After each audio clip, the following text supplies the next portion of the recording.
Hello, Juventus fans. Welcome back to the channel. Today we're doing something a little bit different, a little bit special.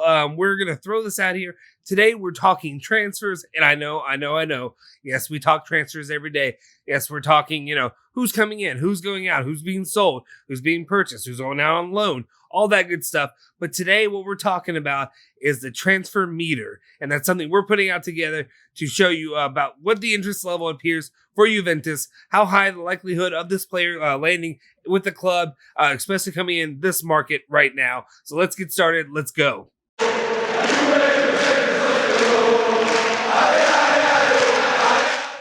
Ciao ragazzi, and welcome back to the Bianconeri Zone. I'm so excited to do something a little bit different today and not just talking. Yes, we're talking the news, and yes, we're talking rumors, but it's a little bit different so that we can talk about we're going to talk about 5 players. What am I doing with my hand? We're going to talk 5 players right now, see where they stand with Juventus, how likely they are to come to Juventus, and what is it really that needs to unlock or what needs to happen for these players in their future so that they could be in black and white next season or seasons after that. But all the ratings right now that we're doing, we're just doing on a scale, 0 to 100%. I guess it's really 10% to 100% likelihood that they're going to be at Juventus next season. We're just going to focus on those 5 names though right now. So we've got a few that we're going to talk about. We're going to start out with number 1. It's the one guy we're going to talk about. It's going to be the one that we're most excited about, the one that's going to be the future of Juventus, hopefully, and that is Manuel Locatelli. So to start off with, let's change this background a little bit. So we're going to go with the colors. The colors will determine how likely this player is to land at Juventus. So the first color we got is green because our man Locatelli is at about 80%. He's a high probability to be in a Juventus uniform next season. As it stands, he's the top option for signing. He's the one that right now, Cherubini and Arrivabene and everybody's focused on getting the deal done now. He is the much needed midfield signing that the club has been lacking the last couple of seasons. They know it. They've seen it. They've seen his performances in the Euros. Luckily, the last match or two, he had a little bit less playing time, so they can't jack up those prices much more yet. But hopefully we'll get to see him a little bit maybe against Spain on Tuesday. But as it stands right now, the latest news that we have for him is that this week a meeting with Sassuolo is planned. For the first time, Juve will put some proposals on the table to close the deal. The contract should take place in the middle of the week between Wednesday and Friday. This is all from Giovanni Albanese of Gazzetta dello Sport. So basically, Juventus is going to work to get this thing done now and get it done as quickly as possible. So that way, our boy Manuel will be a Juventus player. Not much more to say, but Locatelli will be Bianconeri. All right, let's move on to the second one we've got for you today. This is where we start. We're kind of going downhill with these, but we can switch it up in the future. But our next one is going to be about our man Kaio Jorge. This is a player who's come up, and let's switch him over to his. He's a little bit. He's right here in the middle. He's a bit. This lighting's not super working. Also with the green background, the blue seems to stick out a little bit better. But it's a process, Anyway, we're gonna put him in the yellow category, which is 50%. He's medium to average range, so somewhere between the yellowish, greeny, light green colors. He's being touted currently as before I get started in here, the latest when we talk the news, we talk about all the things that's been going on with Kaio Jorge. Every time his name comes up, being an American, being from the United States, I'm not super fluent when it comes to these smaller, younger players. I want to say smaller, but younger players and new talent when they start popping up. I'm not going to sit here and pretend like I know everything about him. Did a little bit of research on him. Starting to get a little excited. But, there's the problem with this. A lot of these players can be touted as this, and the next thing you know, you get the next Benedeschi or whoever you get. But just to go ahead and start off, he is being touted as the new Neymar, or even so as the new Ronaldo. They say new Ronaldo. I think the new Neymar is because he's from Brazil as a striker. That's where I'm going with it at least. But, what better compliment can you be given than as the new Ronaldo. I know some Juventus fans may not think it's a compliment, but I think when they're saying his skills and his abilities, it is definitely a compliment. He's 50. He's 19 years old, and he's from Olinda, Brazil. Just give you a little bit more information if you don't know who he is. He's 5'9" tall, or about 1.82 meters if you go by that. He's a right-footed center back, and currently it appears he's got a long list of suitors. He's linked with the likes of Juventus, of course. He's linked to Ajax, AC Milan, Napoli, Lazio, Arsenal, Chelsea, and Wolves. Those are some of the big names.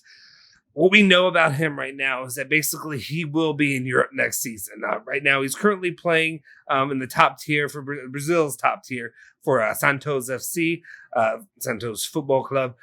He's made 8 appearances, scored 1 goal, had 2 assists. While his, some of his stats on paper, I think he's had like 13 overall. That was over, I think, last season.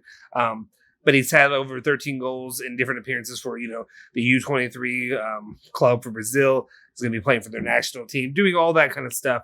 But as it stands right now, it's more of what they're seeing, stuff that doesn't show up really on the spreadsheet. Looking at it right now, watch some of his highlights, stuff like that. He could be a big name going forward, and would be a decent decent player for any club to get going forward, especially if he ends up panning out to be even 75% of a new Neymar or a new Ronaldo. Anyway, right now his market value is about 13 million euros. My bottom line when it comes to this player is that the word on the market is if Ronaldo remains with the club going forward, Juventus will add a young, accomplished striker. When it comes to this, and you say this, I'm not sure on paper when it comes to, goals and all that. If Jorge fills the accomplished prerequisite when it comes to this matter, but if he were to go in there and if he's supposed to be and he has the talent and Juventus has monitored him, they've watched him play and they believe he has the skill and the talent, or at least the potential to get there to be, say, the next Ronaldo, who better learn from than CR7 should Cristiano Ronaldo stay for another season. It's a cheaper option than going for some of these bigger names. Again, maybe not my preference. I need to see him more. Maybe once I see him, I have seen him, but maybe if I watch him more compared to, I always have a soft spot for local Italian talents. But, this could be a solid opportunity going forward. And he's still a pretty high option that he could be in a Juventus jersey. So keep an eye on him going forward. His name's just recently started popping up here for us. So if it keeps building, then you might know that might be that option. Especially right now, it looks like we're still sticking on that rumor that Juventus is only going to have like 2 to 3 signings this Mercado. All right, and then we move to our next guy, and that is Nicola Milenkovic, and I'm going to switch it. We're still about in the same range. We're really, honestly, I didn't really change it much. It's still in the yellow range. It's about 40% chance that he's in the Juventus uniform next season. He's in medium range. Most of you know about Milenkovic. He's been rumored. He's been linked with Juventus since at least 2017. There have been rumors going there. 23-year-old Serbian center back. Market value of about 27.5 million euros. Right now, West Ham and Tottenham of the Premier League have been a couple of the latest clubs aiming at the Fiorentina defender. I think there was a rumor that I believe it was West Ham was putting together about a 15-16 million euro offer for the player. So something to keep an eye on, especially with the competition that Juventus has right now. So right now, the key to the chances that the defender that we need to rely on, if we want him to come to Juventus, it all basically aligns with Di Maria and his future. Will he be sold? What will happen with him going forward? If he is sold, Milenkovic seems to be the solid backup option that you can come up and go swoop in and try to get him and sign him and make him become a Juventus player. As it stands right now, it appears that Milenkovic will more than likely be on the move this summer, but will Juventus be open for the player when that time comes? We will have to wait and see. Milenkovic is another one of those that I'm pretty high on, but right now we're at about 40% just because we have some barriers to entry there. And then when we're talking about barriers to entry, we'll move on to our next favorite guy. I had to darken it a little bit. We're going down. I'm sorry, guys. I apologize. And this is a name that I know a lot of you are high on. I'm super high on. I would love to see him in the Juventus uniform, and that is Dusan Vlahovic. Actually, I think I got it right. I got it out right that time. Usually you get a little tongue twisted.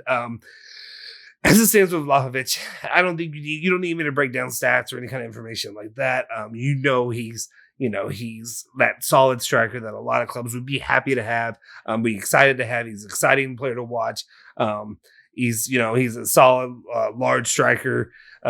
Anyway, I don't need to break up all those details, but as it stands right now, he's about 20%. He's a low option really to come to Juventus, but a lot of it's not really Juventus's fault or really anything that Juventus is doing when it comes to this. So I'd say right now it's unlikely to see him at Juventus next season due to barriers involving Fiorentina and Cristiano Ronaldo. So I guess there's a little bit of Juventus' fault because of Cristiano in those situations.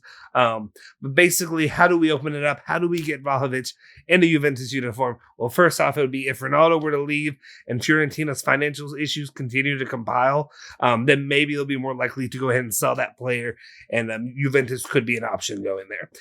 As it currently stands, I want to say near the end of the season, I know at least in March or so, Manchester United was highly talked about as a potential landing spot for him late in the season as an option, should Fiorentina have to sell. We do know there's one thing, though, going forward is that don't count out Juventus's good relationship with the Viola to swoop in for the player, even if it's not even this season. Maybe potentially they'll have to hold off and keep him for one more season. They want to keep him for a season, obviously, but if they're able to keep him for another season, maybe see how that goes going forward and see if they can maybe slowly work those deals in the back, in the background and try to get him for the season after that. But I would love to see him in Juventus form regardless. And then finally, we're breaking some hearts here. I know you see it getting darker, and it's breaking my heart personally, especially our boy Romeo Agresti was coming out here giving me so much hope and so much excitement from just last Mercado talks and all that about we didn't really do anything for the midfielder. Yes, we got, he has a winger. He has really as an attacker, and he's, adds so much to that. But what we need is those central midfielder positions, or in those midfielders positions, period. And who would be perfect? Who would be the perfect Juventus addition, alongside Manuel Locatelli? But our boy, Paul Pogba, his history with the club, I don't need to tell you who Paul Pogba is. We know who Pogba is. You watched him, play for the French national team. You've watched him play for Juventus back in the day. He is, he's our long lost love. He's our first love who we broke. We're on a break right now, but we're trying to get back. We're hoping it works out. We know a lot of times breaks don't work out. They, if you love something, you have to let it go and it'll come back to you. Hopefully it'll come back to us. Usually if you love something, I'll be honest, this is maybe a little hot take. If you love something and you let it go, you probably didn't love it in the first place. So if you let it go, it's not coming back for the most part. That was a terrible, terrible analogy of me trying to make, but you know what I'm saying here. I'm getting less and less excited, or not excited. I'm getting less and less enthusiastic that it'll actually happen. I don't want to get my hopes up just to have my heart crushed, once again. Every offseason we're doing this. We're talking Pogba. At the time, though, Manchester United, they plan to keep Pogba for the upcoming season and the final year of his contract as it stands. That's the latest rumors that we've been seeing, and they risk losing him for free next season, but they seem pretty confident in keeping him. But there's also been latest rumors that have placed PSG as the most likely destination for Pogba should he move, which, how I feel about I have a disdain for PSG. I want everything that is PSG to burn. But at this time, it makes sense. I mean, he's a Frenchman. He can go back and play for the top club in his home country and try to win a Champions League. Hell, honestly, it's an indictment of the club of PSG if they don't win a Champions League in the next 2 years or so. I mean, you're going to bring in Donnarumma, my boy, who is showing out right now for the Italian national team, who is going to make Juventus look stupid in a few years when they have to replace Szczesny and they got nothing going on. And then we're going to worry, about the man who could be the future of our... Anyway, don't get me started on a rant. I'll keep going on about him. But the problem is when you can get all these players that PSG is getting and you're still not getting the job done, then you got an issue. It's about time they get it done. We'll see what happens. Otherwise, it's like I said, it's just an indictment on the entire program. All right. But like I said, right now, I think it is very difficult to see Pogba back at Juventus. This was actually a statement. Sorry, I thought it was what I was saying. I have these little notes I'm running through because otherwise I'll get way too sidetracked now that I haven't already. But Panatici via Di Marzio was saying, this is while he's currently at Tottenham, saying, I think it's very difficult to see Pogba back at Juventus. There have never been a moment when we have been close to bringing him back, which is just like, I mean, that's the most Paratici thing to say. I don't know if that means that they haven't gotten close to him because of the payment, because of negotiations with Manchester United, with whatever it is, but like, just like way to kick us on your way out kind of thing. I don't know what that means. He hadn't really gone further into it. If he does, I would like to hear the statements. If you have them, let me know. But we'll see. I'm still going to be keep a little bit of hope. I'm not going to let hope die because of the situation with Pogba, the end of his contract. If the end of his contract, then he has the option to go wherever he wants. If Juventus is still paying Ronaldo, that's going to make it difficult. But if Juventus is, I don't want to say free of Ronaldo, but if like Ronaldo decides to move on and they have that amount to pay his wages, I hope he comes back to Juventus after next season. So basically, what I was saying was what Ronaldo's future does will determine everything. If his wages are gone, the door opens, then he could be a Juventus player. But as it stands right now, unfortunately, it's darkness and despair for the club currently, and our hopes and our dreams for Pogba to be back in a Juventus uniform. I know I really ended it on a high note, but those are the 5 players that we really wanted to talk about. Let's switch this up. Let's go back to a little bit of blue, a little bit more excitement, a little cooler. Azurri blue. You'll be excited about that. But really, that's I want to hear your thoughts and opinions when it comes to these players. Of these 5 players, are these the ones you think Juventus should be spending the most time and money and effort going into? Which ones are your top ones? If Juventus can only add 2 players or 3 players, who are the 2 or 3 that you want to see in a Juventus uniform next season? Here's the thing. We can play FIFA transfer stuff as much as you want, but let's be realistic when we're going through this and give me some kind of realistic idea of who the players you think Juventus can sign. Maybe give me some reasonings. Demiral out, if he's being sold and whatever, Ronaldo being on, this is when you can get this guy, that guy, you can get, Vlahovic, you can get whatever, but give me your 2 to 3 guys you think Juventus will sign this coming transfer market. We want to hear your opinions. We want to have you on the show. It's exciting doing something different. Let me know what your thought is on this this new option, this transfer market, transfer meter show that we're doing. Do you want to have more of it? Do you have any ideas, anything that you would like to see from us? Leave it down in the comment section down below. But anyway, go ahead and like the video, subscribe to the channel, and also follow Bianconeri Zone at Bianconeri Zone on Twitter and Instagram, and follow me at Justin Sofro on Twitter. Forza Juve, Forza Bianconeri, and Forza Azurri.